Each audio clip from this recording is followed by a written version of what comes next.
Hello అండి, వీడియోలో constants and variables in C language చూద్దామండి. Okay, constants and variables are identifiers but used for different purpose అంటున్నాం కదా. అసలు ఈ కాన్స్టెంట్స్ వేరియబుల్స్ అనేవి ఐడెంటిఫైయర్స్ అంటే ఏంటి? Identifiers contain alphabets, digits and under scores. ఈ ఐడెంటిఫైయర్స్లో ఆల్ఫాబెట్స్ ఉంటాయి, డిజిట్స్ ఉంటాయి, అలానే అండర్ స్కోర్స్ ఉంటాయి. ఆల్ఫాబెట్స్ అంటే ఏ నుంచి జెడ్ వరకు ఉంటాయి కదా లెటర్స్, అవి స్మాల్ లెటర్స్ అని యూజ్ చేసుకోవచ్చు, అలానే క్యాపిటల్ లెటర్స్ అని యూజ్ చేసుకోవచ్చు. అలానే డిజిట్స్ అంటే 0 నుంచి 9 వరకు యూజ్ చేసుకోవచ్చు. నెక్స్ట్ అండర్ స్కోర్స్ అనేవి ఉంటాయి. బట్ ఈ వీటిలో ఏంటంటే స్పేసెస్ అనేవి ఏవి ఉండవు అనమాట. అంటే ఐడెంటిఫైస్ అనే వాటిల్లో ఇట్ కెనాట్ ఇంక్లూడ్ స్పేసెస్ ఉండవు. అలానే ఆల్ఫాబెట్స్తో స్టార్ట్ అవుతాయి. ఇంకేం చెప్పొచ్చు అంటే ఐడెంటిఫైస్ గురించి, reserved words cannot be used as an identifier. Reserved words అంటే ఏంటి? కీవర్డ్స్. ఓకే, మొత్తం 32 కీవర్డ్స్ ఉన్నాయి కదా, ఆ 32 కీవర్డ్స్ని కూడా ఈ ఐడెంటిఫైర్లో యూజ్ చేయమన్నమాట. ఈ ఎగ్జాంపుల్స్ వచ్చి ఐడెంటిఫైర్స్కి ఏం చెప్పొచ్చు అంటే AB_CD అని, నెక్స్ట్ రేడియస్ అని, ఏరియా అని, నెక్స్ట్ సర్కిల్ అని, ఇవన్నీ కూడా ఐడెంటిఫైర్స్కి ఎగ్జాంపుల్స్ అనమాట. ఓకే, ఫస్ట్ ఇప్పుడు మన కాన్స్టెంట్స్ అలానే వేరియబుల్స్ ఏంటో చూద్దామండి. కాన్స్టెంట్స్ అంటున్నాం అంటే మనకి నేమ్లోనే ఉంది కదా constant, that is nothing but fixed value.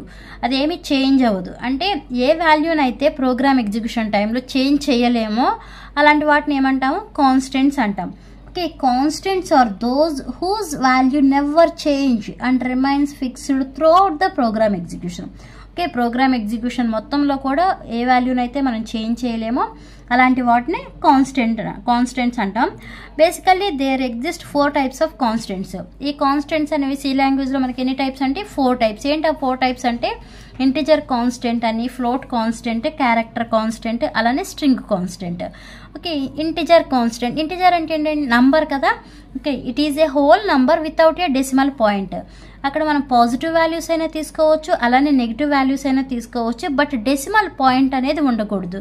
అలాంటి వాటిని ఇంటిజర్ కాన్స్టెంట్స్ అంటాం.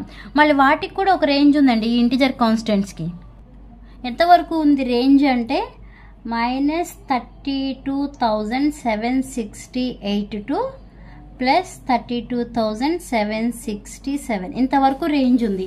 అంటే మనం ఈ మైనస్ నుంచి ఈ వాల్యూ నుండి +32,767 వరకు తీసుకోవచ్చు ఈ ఇంటిజర్ కాన్స్టెంట్స్లో. అలా కాకుండా +32,768 కూడా తీసుకోలేము. ఎందుకంటే ఇక్కడ ఉన్న రేంజ్ ఇంతవరకే. ఆ ప్రోగ్రాంలో మనకి ఇంటిజర్ కాన్స్టెంట్ అనేవి బిట్వీన్ ఇక్కడ ఉన్న వాల్యూ వరకే తీసుకోగలం. ఒక్క పాయింట్ ఎక్స్ట్రా తీసుకున్నా కూడా అది ప్రోగ్రామ్ అనేది ఎగ్జిక్యూట్ అవ్వదు. ఓకే, యాక్సెప్ట్ చేయదు అసలు ముందు. Okay, that is the integer constant. ఇక్కడ ఎగ్జాంపుల్ రాశాను చూడండి. 10 అని రాశాను, 500 అని రాశాను, -30 అని రాశాను, -1000 అని రాశాను. ఓకే, ఇలా పాజిటివ్ వాల్యూస్ని తీసుకోవచ్చు, అలానే నెగిటివ్ వాల్యూస్ని తీసుకోవచ్చు. బట్ వీటి మధ్యలో స్పేస్లు ఉండకూడదు. ఓకే, స్పేస్లు ఉండకూడదు, అలానే డెసిమల్ పాయింట్ కూడా ఉండకూడదు. డెసిమల్ పాయింట్ అంటే ఇప్పుడు 5.6 అన్నాం అనుకోండి, ఇది డెసిమల్ పాయింట్ అవుతుంది 5.6. ఇలా పాయింట్స్లో ఉండకూడదు, ఇలానే ఉండాలి. Okay, that is the integer constants. Next float constant. Float constant అంటే ఏంటి? It is a number with a decimal point. Okay, it is a number with decimal point. ఇక్కడ చూసుకుంటే డెసిమల్ పాయింట్ అంటే చెప్పాను కదా 2.35. అంటే ఏ నెంబర్ అయినా తీసుకోవచ్చు, అంటే పాజిటివ్ నెంబర్ అయినా తీసుకోవచ్చు, అలానే నెగిటివ్ నెంబర్ అయినా తీసుకోవచ్చు. బట్ వాటి మధ్యలో ఏంటంటే స్పేస్ ఉండకూడదు. ఫర్ ఎగ్జాంపుల్ ఇక్కడ ఉంది, ఇక్కడ మనకి ఇంటిజర్ కాన్స్టెంటే ఉంది. 25,000 రాయమంటే ఎలా రాయాలి? మనం ఇలానే రాయాలి. ఓకే, అలా కాకుండా 25,1000 అని ఇలా ఏం పెట్టకూడదు అన్నమాట. ఈ కామా కూడా ఉండకూడదు.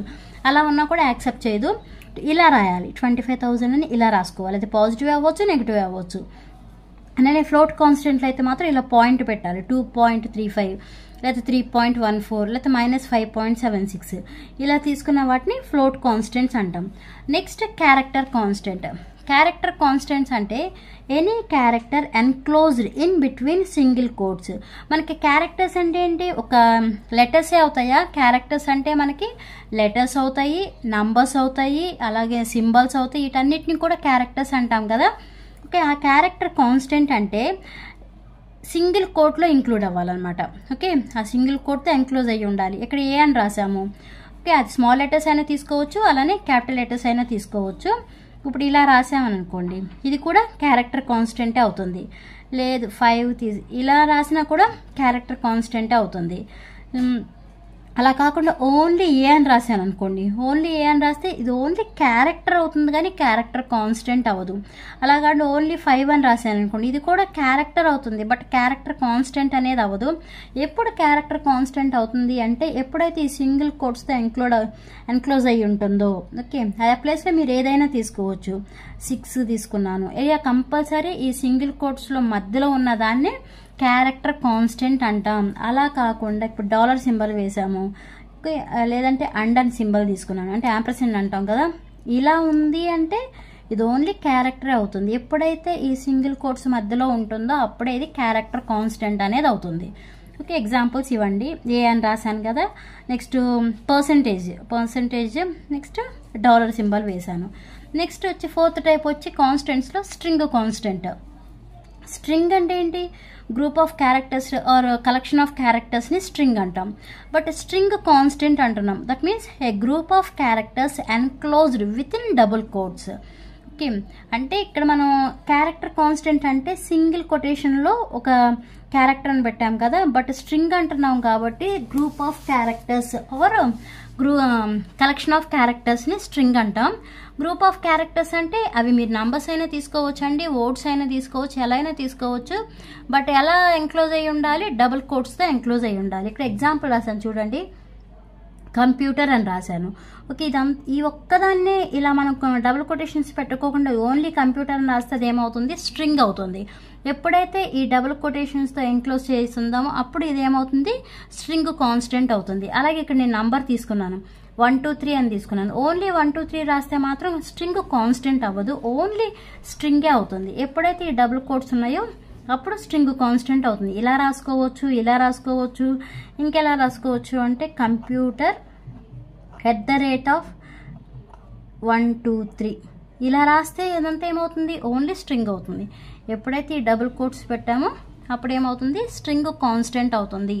ఓకే, ఇలా కూడా రాయొచ్చు, మొత్తం కంప్యూటర్ @123 అని మొత్తం ఒకే దానిలో రాసుకోవచ్చు, లేదంటే 123 అని రాయొచ్చు, లేదంటే కంప్యూటర్ అని రాయొచ్చు. బట్ ఇలా కంపల్సరీ ఉంటేనే దాన్ని స్ట్రింగ్ కాన్స్టెంట్ అంటాం. Okay, these are the constants in C language. Next variables, ఇది కూడా నేమ్లోనే ఉంది కదా. కాన్స్టెంట్ అంటే ఫిక్స్డ్ వాల్యూ, వేరియబుల్ అంటే చేంజ్ అవుతుంది.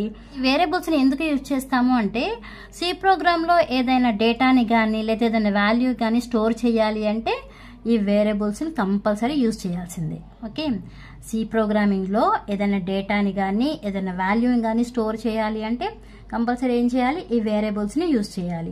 ఇక్కడ మనం ఏమంటాం, a variable is one whose values varies as the program execution proceeds.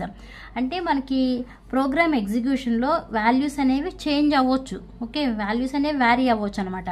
ఈ వేరియబుల్స్ అనేవి యూజర్ ఇచ్చేది. ఓకే, ఈ variables are defined by user. ఎలా యూజర్ ఇస్తారు, ఎలా అసలు వాల్యూని స్టోర్ చేస్తారు అంటే, ఫర్ ఎగ్జాంపుల్ స్టూడెంటే ఉన్నాడు అనుకోండి. స్టూడెంట్ ఇప్పుడు మనం జాయిన్ అయినప్పుడు వాళ్ళ డీటెయిల్స్ అన్ని జస్ట్ నేమ్ అని 10th క్లాస్ మార్క్స్ ఎన్ని వచ్చినాయి అవన్నీ ఎంటర్ చేస్తాం. తర్వాత ఏం చేస్తామంటే ఏదో పాలిటెక్నిక్ అయితే పాలిటెక్నిక్, ఇంజనీరింగ్ అయితే ఇంజనీరింగ్, ఏది జాయిన్ అయినా వాళ్ళ స్టేటస్ అంతా ఒక ఈ సిస్టంలో ఎంటర్ చేసి ఉంచుతాం. స్టేటస్ అంటే ఫస్ట్ ఇయర్లో ఎన్ని సబ్జెక్ట్స్ ఉన్నాయి, ఎన్ని మార్క్స్ వచ్చినాయి ఏంటి అని.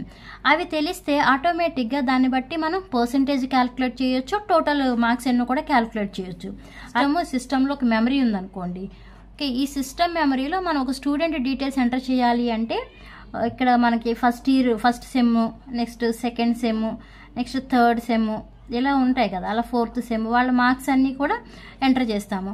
ఎంటర్ చేయాలి అంటే ఈ సిస్టంలో ఈ మెమరీ లొకేషన్లో ఎంటర్ చేస్తాం. For example first year marks అనుకోండి, first year, second year marks అయితే second year, third year marks అయితే థర్డ్ ఇయర్, ఇలా ఇయర్స్ పెట్టాను. అంటే ఈ యొక్క మెమరీ లొకేషన్స్, ఈ లొకేషన్లో ఫస్ట్ ఇయర్ మార్క్స్ అన్ని ఎంటర్ చేసాం, ఈ లొకేషన్లో సెకండ్ ఇయర్ మార్క్స్ అన్ని ఎంటర్ చేసాం, ఈ లొకేషన్లో థర్డ్ ఇయర్ మార్క్స్ అన్ని ఎంటర్ చేసాం.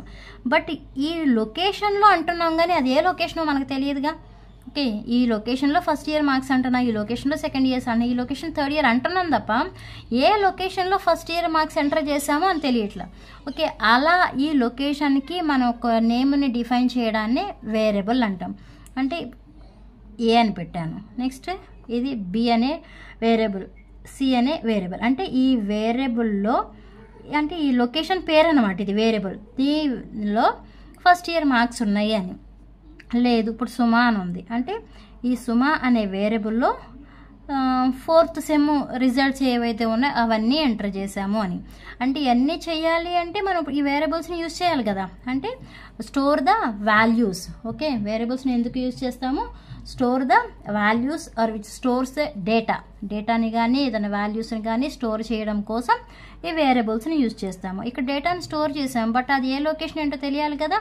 అంటే దానికి ఒక నేమ్ ఇస్తాం అనమాట. ఆ నేమ్ని ఏమంటాము అంటే వేరియబుల్స్ అంటాం. ఆ వేరియబుల్స్లో ఏమేమి ఉంటాయి అంటే లెటర్స్ ఉంటాయి, డిజిట్స్ ఉంటాయి, అలానే అండర్స్కోర్స్ ఉంటాయి.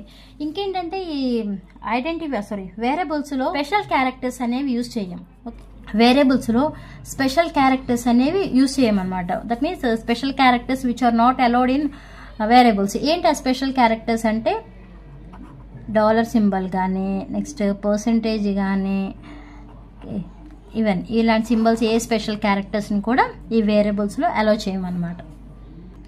ఇవ్వండి మీకు constants and variables in C language. ఈ వీడియో మీకు అర్థమైతే లైక్ చేయండి, షేర్ చేయండి, అలానే సబ్స్క్రైబ్ చేయండి. Thanks for watching.